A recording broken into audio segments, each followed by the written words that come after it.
Bonjour Madame, bonjour mes amis. Perkenalkan, nama saya Agrisana Boneka Putri dengan NIM 2454299 SA23350. Dan hari ini saya akan membahas salah satu scene favorit saya dalam film berjudul Fiksi 2008 karya Molly Surya. Dan hari ini saya akan menjelaskan secara jelas mengapa saya memilih film fiksi 2008 karya Molly Surya dan mengapa saya mengambil scene tersebut menjadi scene favorit saya.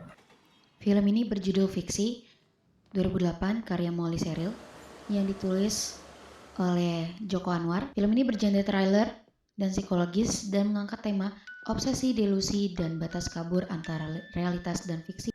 Ceritanya berfokus pada sudut pandang Alisa yang dimainkan oleh Lady Seril sebagai pemeran utama dalam film ini. Seorang wanita muda penyendiri yang memanipulasi kehidupan tetangga rusunnya demi cinta dan ambisi belaka, serta segala trauma-trauma yang ia miliki sedari kecil, menyoroti sisi gelap psikis manusia, psikis anak perempuan, kesenjangan sosial, dan pengorbanan. Adapun yang ingin saya jelaskan terkait obsesi dan psikopati. Dalam film ini, Alisa digambarkan yang memiliki fantasi berlebihan dan cenderung terarah ke psikopat, yang akan melakukan apa aja demi cintanya kepada Bari yang dimainkan oleh Doni Alamsyah.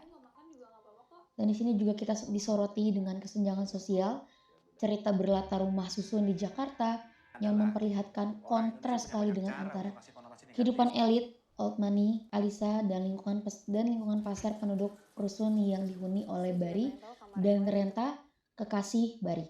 Dari film ini menggambarkan batas antara apa yang nyata dan apa yang dikarang, yang diinginkan oleh para karakternya, terutama kepada Alisa yang mencoba menyuting kehidupan orang-orang di dalam rusun tersebut. Baik, saya akan membahas scene favorit saya dalam film fiksi 2008 ini. Saya mengambil scene ketika Bari mengajak Alisa untuk jalan-jalan, memperkenalkan lantai per lantai dari rusun yang mereka tinggalin. Nah, saya akan memberikan cuplikan videonya.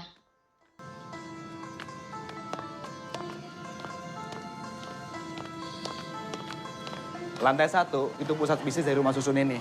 Lu mau apa aja ada di sini. Warung makan, wartel, tukang fotokopi, salon, toko peralatan kamar mandi. Lengkap deh. Lantai 2 kebanyakan dihuni sama keluarga biasa. Lah, Bu. Paling ribut tuh lantai 2. Biasalah banyak anak di sini. Nah, lantai 3 ini yang menarik nih. Dihuni sama banci-banci, transseksual. Senin sampai Kamis mereka jadi laki-laki. Nah, weekend mereka jadi perempuan. Mereka tinggal satu kamar rame-rame. Biasanya mereka kerja di Taman Awang atau beberapa tempat lainnya. Lantai 4 kebanyakan dihuni sama lonte. Maafin mulut gue ya, tapi emang iya sih. Kebanyakan dari mereka cukup high class, jadi nggak kelihatan kayak lonte. Mereka tinggal di rumah susun yang murah, sisa duitnya ditabung atau dikirim ke kampung. Masih banyak loh dari mereka yang punya keluarga di kampung. Lantai 5 tuh sarang EBD. Lu mau apa aja ada di sini. Kalau lu butuh cimeng, lu tinggal aja turun satu lantai. Atau enggak, lu titip aja sama gua. Lantai 6 lantai kita nih. Kebanyakan sih dihuni sama orang kantor sama mahasiswa. Ya wajar sih kalau misalnya lebih bersih sama lebih sepi dari yang lain. Lantai 7 nih. Lu boleh percaya tau enggak, tapi kebanyakan sih dihuni sama homo. Nah, kalau Jumat malam, biasanya ada party di atas. Mereka orang yang asik-asik kok. Sangat welcome sama orang lain.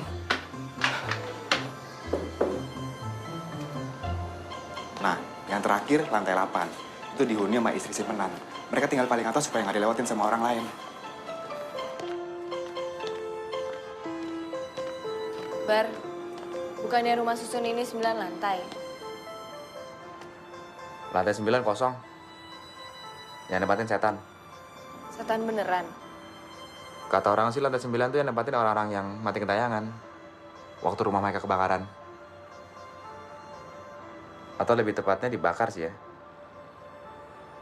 Terus tanahnya dibuat ngebangun rumah susun ini.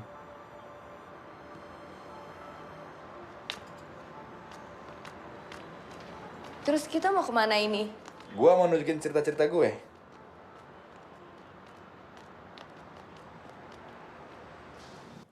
Nah, barusan adalah scene favorit saya dalam film Fiksi 2008. Scene ini mempresentasikan dinamika hubungan antara Barry dan Alisa melalui kontras karakter. Antusiasme Barry berhadapan dengan kepolosan sekaligus keterasingan Alisa. Pergerakan kamera yang mengalir mengikuti mereka menciptakan pengalaman yang impresif, seolah penonton ikut terseret masuk ke ruang dan emosi yang sama. Makna scene tersebut adalah memperkuat tema keterasingan dan pencarian identitas. Rusun menjadi metafora ruang psikologis milik Alisa, labirin yang asing, berlapis, dan penuh jarak emosional. Kenapa scene ini penting?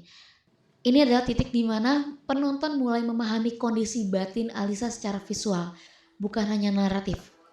Cara kamera bergerak dan interaksi yang terjadi membangun rasa tidak kenyamanan yang halus namun menetap.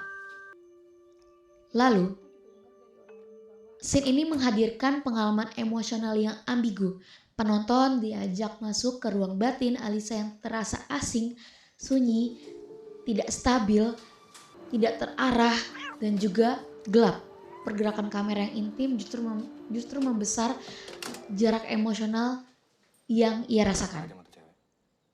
Nilai psikologisnya muncul dari rasa ketidaknyamanan yang perlahan dibangun melalui kepolosan ekspresi Alisa, ritme interaksi yang canggung, dan ruang yang terasa menekan. Ketidaknyamanan ini bukan sekedar efek, tetapi menjadi pintu untuk memahami luka batin yang ia bawa.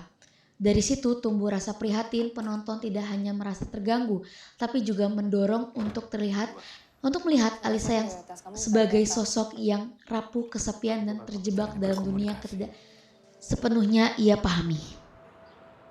Segalanya terasa seperti dalam gerak.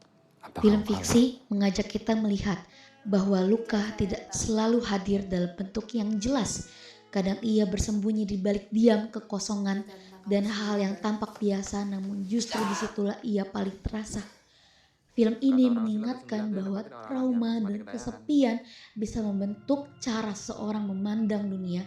Dari Alisa, kita belajar untuk lebih peka bahwa balik sikap yang canggung atau berbeda bisa jadi ada luka yang belum pernah benar-benar sembuh.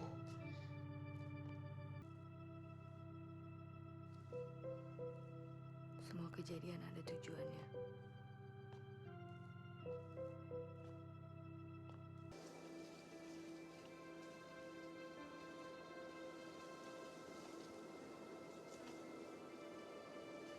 Baik, segitu saja review dari saya untuk film Fiksi 2008 karya Molly Surya. Terima kasih banyak Madam, bonjour Madam, bonjour mes amis. Au revoir.